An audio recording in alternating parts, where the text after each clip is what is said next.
Online class में आप सभी का स्वागत है। हम भक्ति काल की निर्गुण काव्य धारा में जो ज्ञानाश्रय शाखा है, प्रेमाश्रय शाखा, ज्ञानाश्रय शाखा का अध्ययन कर लिया था, जिसमें कबीर प्रमुख था। तो प्रेमाश्रय शाखा में सभी सूफी कवि आते हैं। भारत में सूफियों का जो प्रचार है वे 12वीं शताब्दी में ख्वाजा मोइनुद्दीन चिश्ती ने किया था। सूफी कवियों ने प्रेमाख्यानक काव्य लिखे, जिसमें हमने अगली क्लास में जो रामकुमार वर्मा ने चंदाइन को प्रमुख माना, ठीक है, मुल्ला दाऊद के द्वारा लिखी गई चंदाइन रचना को पहला प्रेमाख्यानक काव्य बताया था। उसके बाद शुक्ल जी ने मृगावती को बताया कि मृगावती प्रथम प्रेमाख्यानक काव्य है। हजारी प्रसाद द्विवेदी ने सत्यवती कथा जो ईश्वरदास के द्वारा लिखी गई है उसे प्रेमाख्यानक काव्य बताया। लेकिन डॉक्टर नगेंद्र ने हंसावली असहित के द्वारा लिखा गया हंसावली को प्रथम प्रेमाख्यानक काव्य बताया गया है। इन सभी प्रेमाख्यानक काव्यों में एकमात्र वह प्रेमाख्यानक काव्य है जिसमें बहुपत्नीवाद का अपवाद है, वह था मधुमालती। मधुमालती सन 1545 ईस्वी में इसे लिखा गया। सन 1545 ईस्वी में मंजन के द्वारा। इसमें बहुपत्नीवाद का अपवाद है।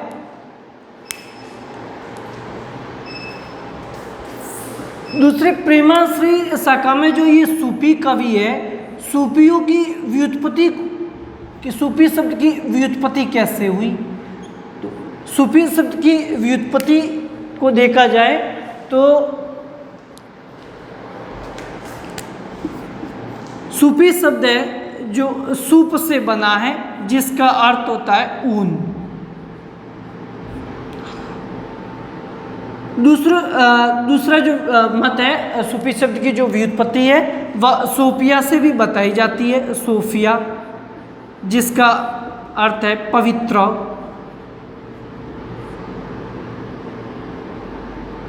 सोफिया का अर्थ पवित्र से नहीं लेंगे, सोफिया विद्या।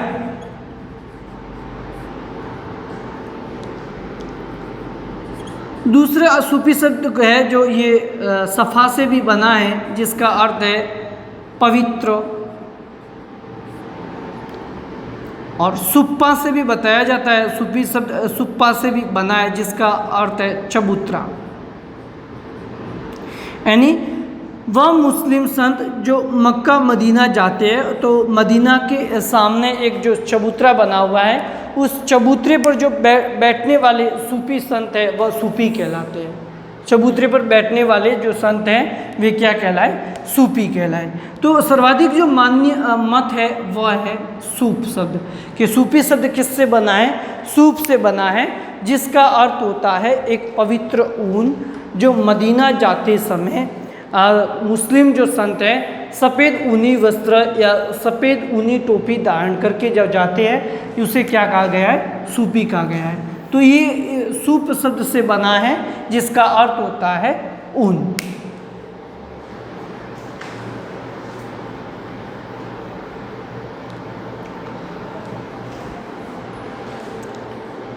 तो ये सूफी संतों के द्वारा जो प्रेमाख्यानक काव्य लिखे गए, उसमें सबसे अधिकतर प्रेमाख्यानक जान कवि के द्वारा लिखे गए। जान कवि के द्वारा सबसे अधिकतर प्रेमाख्यानक लिखे गए।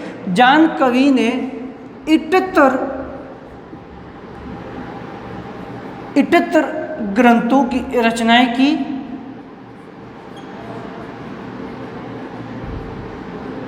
जिनमें से 29 ग्रंथ हैं वह प्रेमाख्यानक हैं, जिसमें से 29 ग्रंथ प्रेमाख्यानक बताए गए। तो सबसे अधिक प्रेमाख्यानक किसने लिखे? जान कवि के द्वारा सबसे अधिक प्रेमाख्यानक लिखे गए। दूसरा मैंने एक बताया था आपको, नूर मोहम्मद के द्वारा जो लिखा गया प्रेमाख्यानक काव्य है वह अनुराग बासुरी है। कौन सा है? अनुराग बासुरी।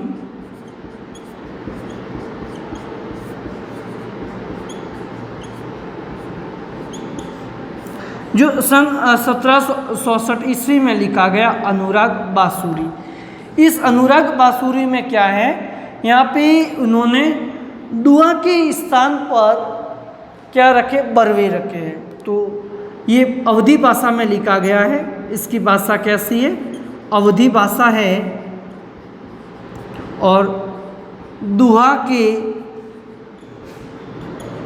स्थान पर बरवे रखे गए हैं। तो ये चौपाई बरवे चंद है, इसमें चौपाई व बरवे चंद है। ठीक है, भाषा कैसी है? अवधी है। किसके द्वारा लिखा गया?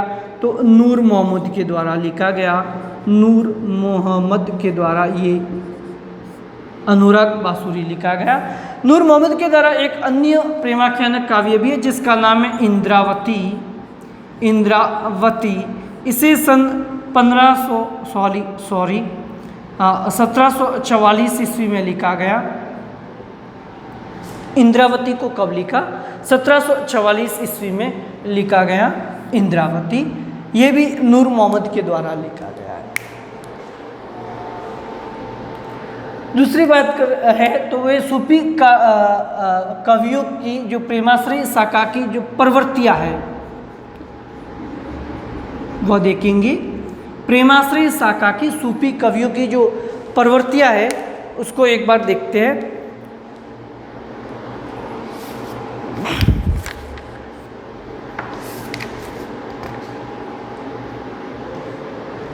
तो सूफी प्रेमाख्यानक कवियों ने, सूफी कवि कैसे थे? प्रेम के पीर के कवि थे। कैसे कवि है ये? प्रेम पीर के कवि। इसे क्या कहा गया है? प्रेम पीर के कवि भी कहा गया है, क्योंकि ये इन्होंने प्रेमाख्यानक काव्य लिखा, इसीलिए सूफी कवियों को प्रेम के पीर की व्यंजना का काव्य भी कहा गया है। प्रेम के पीर के कवि या प्रेम के पीर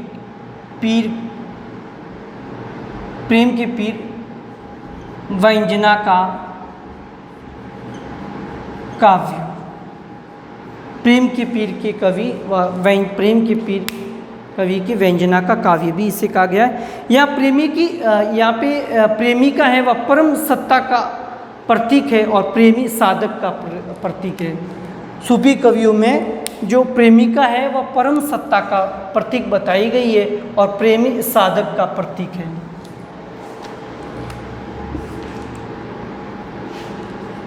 प्रेमिका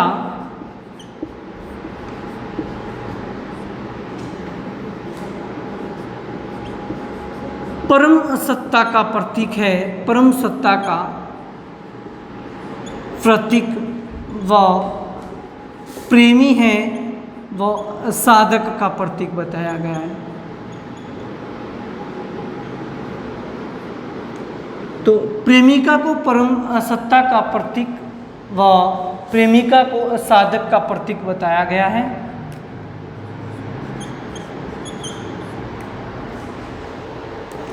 दूसरी विशेषता में इस धारा में जो रचित काव्य है वह प्रतीकात्मक है। कैसा है? इस धारा में जो रचित काव्य है, रचित काव्य प्रतीकात्मक है।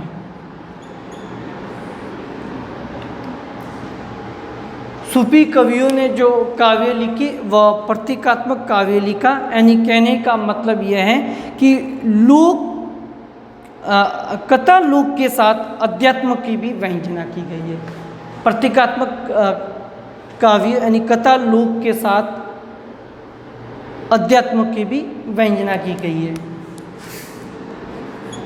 कथा लोक के साथ अध्यात्म की व्यंजना। ठीक है, प्रतीकात्मक यानी रूपक काव्य। प्रेमाश्रयी सूफी कवियों ने प्रबंधात्मक काव्य लिखी, मुक्तक नहीं।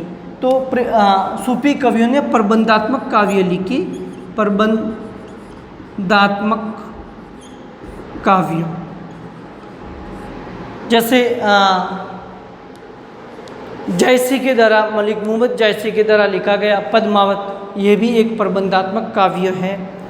मंजन के द्वारा लिखा गया मधुमालती, मिर्गावत कुतुबन के द्वारा लिखा गया मिर्गावती, तो ये सभी प्रबंधात्मक काव्य है। तो सूफी कवियों ने प्रबंधात्मक काव्य लिखा, मुक्तक काव्य नहीं लिखा गया। तो प्रबंधात्मक काव्य प्रेमाश्रयी सूफी काव्य है, प्रबंधात्मक काव्य है। कैसा काव्य? प्रबंधात्मक काव्य है, मुक्तक नहीं। तो ये मुक्तक काव्य नहीं है, प्रबंधात्मक काव्य है। नेक्स्ट, इस काव्य में जो सूफी संत है वह सभी कौन है? मुसलमान है। तो सूफी संत सभी कौन है? मुसलमान बताए गए हैं। ये प्रबंधात्मक काव्य है, मुक्तक काव्य नहीं है। इसमें सूफी संत सारे के सारे कौन है?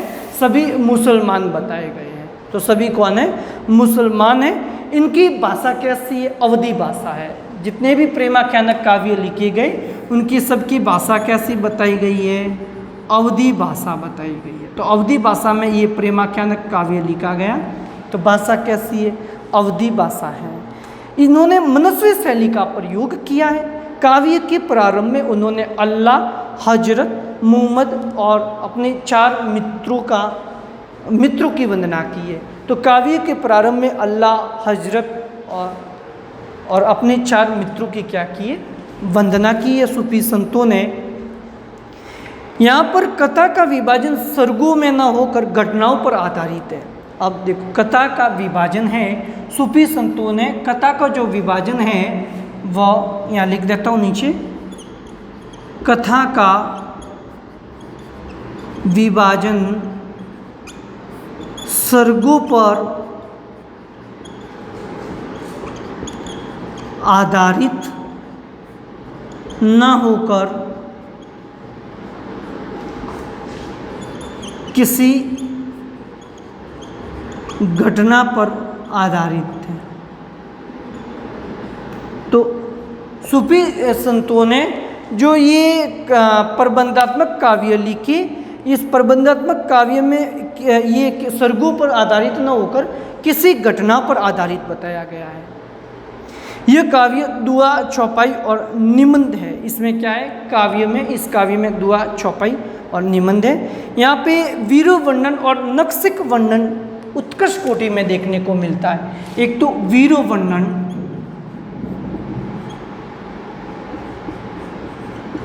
दूसरा नक्सिक वर्णन। नक्सिक वर्णन कैसा है? उत्कृष्ट कोटि का है।